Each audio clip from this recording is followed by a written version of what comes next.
because this is not just my work alone. One of my students, Ahmad, collaborated with me on this project, and it was based on understanding how far we can control one very important factor in our life. In fact, all of us who have been students, and all of us, perhaps some of you, us over here, have been teachers, so we can all understand that being in a class where disruptions are common, where people are not exactly talking to the teacher, but talking to each other, and right in the middle of the class, it's not a very good atmosphere or very congenial atmosphere for any kind of education to take place. This is part of what we mean by disruption, and I'll explain the rest as we go on. Next, please. The purpose of the study. The purpose was twofold. The first part included looking at disruption and involving contingent reinforcement. For those of us who are new to the term contingent reinforcement, it means looking at if-then response contingencies. By this I mean, if a person does a certain act, then what happens in response? What kind of response is he given? These reinforcement contingencies were then looked at by applying them in a proper format. And along with that, what we did was, we also looked at it in a case study format. We tried to see how far the behavior of the teachers could be modified by training them. And we also tried to understand how far they would actually understand what we were trying to say. Next, please. The phases, and these were divided into the pre-intervention phase, where we were observing things. Then we had the intervention phase, in which we applied the treatment, and finally post-intervention, where we did not apply any treatment, and we were just seeing how far the treatment was effective or not. Thank you. Next, please. Conjoint behavior consultation. This conjoint behavior consultation is a process that has been described in applied behavior analysis.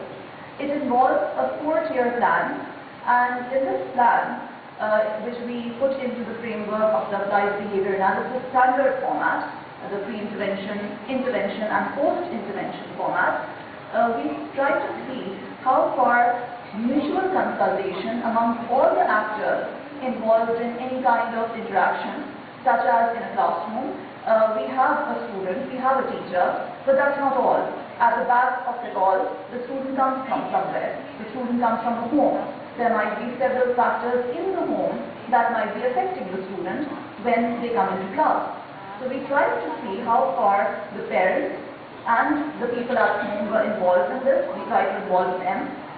We succeeded to some extent, and then we also tried to involve the teacher plus the student. This included looking at things from the point of view of how punishment could be replaced by reinforcement and what effect it would create. Because generally in the teaching situation, we might observe a classroom where the teacher is perhaps shouting or giving out with positive reinforcement to see what effects take place. Next, please. The importance of contingent reinforcement procedures in the classroom was then the first implication that we supposed would happen. And the next was looking at any kind of need for training of the teachers. And if we were to generalize and use this concept further, what practical problems would we encounter and what would happen? Next. I'll give you a brief review of the literature, because there are 3 points. The first point is that in the last 20 years, the literature that we have seen tells us that there are high rates, not of student dropout, but this rather teacher dropout. Because initially when teachers come into the profession, they're all very excited and they want to continue with teaching, they want to make it a career plan. But somehow this doesn't happen in many cases. They get bored, they get disillusioned, and they drop out of their profession literally. They might leave that school and then they might go from school to school. This gives us some review of teacher management and classroom management on the whole. And it also gives us the idea that in the last 20 years, the researchers tell us that these teachers are actually not able to manage disruptions in the classroom. And that is why this is happening.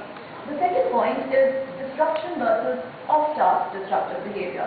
The research literature and review shows us that it is the off-task disruptive behavior rather than pure disruption that cause the most problems for the teacher. Suppose that a teacher has given in a task and expects it to be done.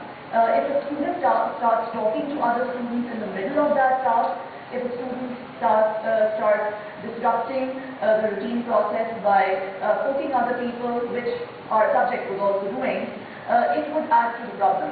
Whereas disruptive behavior that happens when there is no task at hand would perhaps not cause that much problem for the teacher. The last point is a very interesting study that we encountered. This is a study that was done by Book and Steam, and in this they had taken in 81 referred students and 81 non-referred students. The difference between the referrals and the non-referrals is that students who have found to be creating problems and chaos in class, these are those students who are quite often told by the teacher that go and stand out of the class or stand with your face against the wall. These students who are most often reprimanded in class, they were referred, and it was seen that teachers and the students had a greatly negative image about each other. It was also seen that this was actually compounding to the problem. Plus, it was seen that there was a lot of punishment and hardly any reinforcement or even negative reinforcement in any of these cases. Okay, now I'll just briefly give you an idea of the problem. The problem here was the same as I described before. It was related to this girl who was in class 7, and she's an 11-year-old girl. She was found with the problem of having off-task disruptive behavior.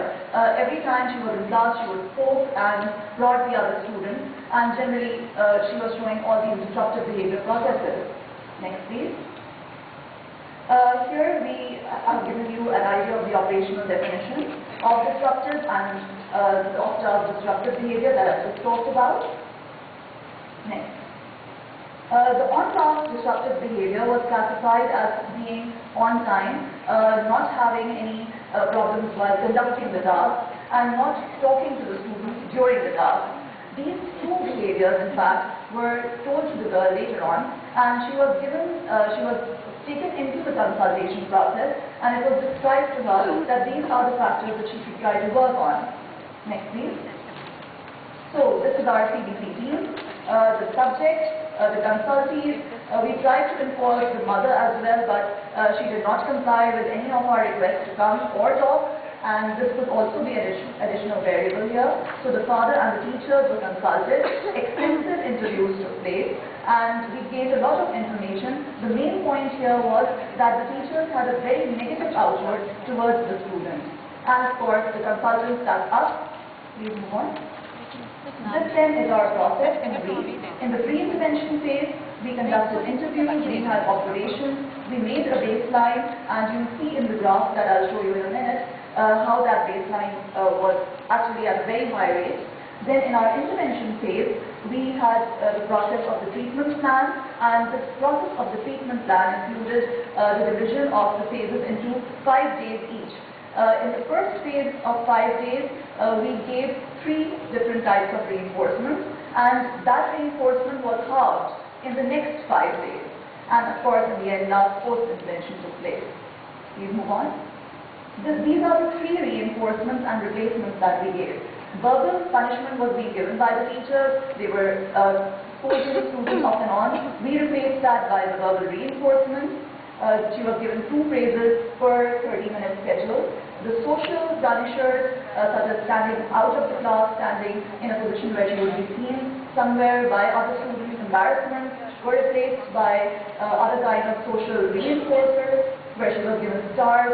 The chart was in the staff room, and everyone would see that. This also made the teacher's attitude towards her very positive. Then corporal punishment, where she was being hit, that was being replaced by backup reinforcers. It was a form of token economy, where she could exchange tokens for a more beneficial outlook. Next, please. Here you can see the graph, and these are the pre-intervention phases, where you can see that the line shows, the trend shows that it's very high, and after that, after our intervention, it has almost gone down to 0. after which again it shows a slight increase, but still it is much, much less, as you can see at a glance. Next please. So, what we get out of this for our discussion, and the last point that I just briefly talked about, is the indirect punishers that teachers are bound to use. In the qualitative analysis that we conducted, we found out that many teachers were in such a habit of using indirect punishers that even when they were told and trained for this, they were withholding reinforcement that they were supposed to give on the basis that the last task she had done was not done correctly. So they were not focusing on the present, but rather on the past and punishing her still for things she had done. This raises implications for teacher training and the training of the entire school generally. Please move on. So the limitations, still we have a few limitations of our study. The first, the time duration, 20 days is too short a time. The second implication, because this was conducted just on one subject, we can't really generalize the results. Maybe I hope someone else will come forward and take it forward. Thank you very much.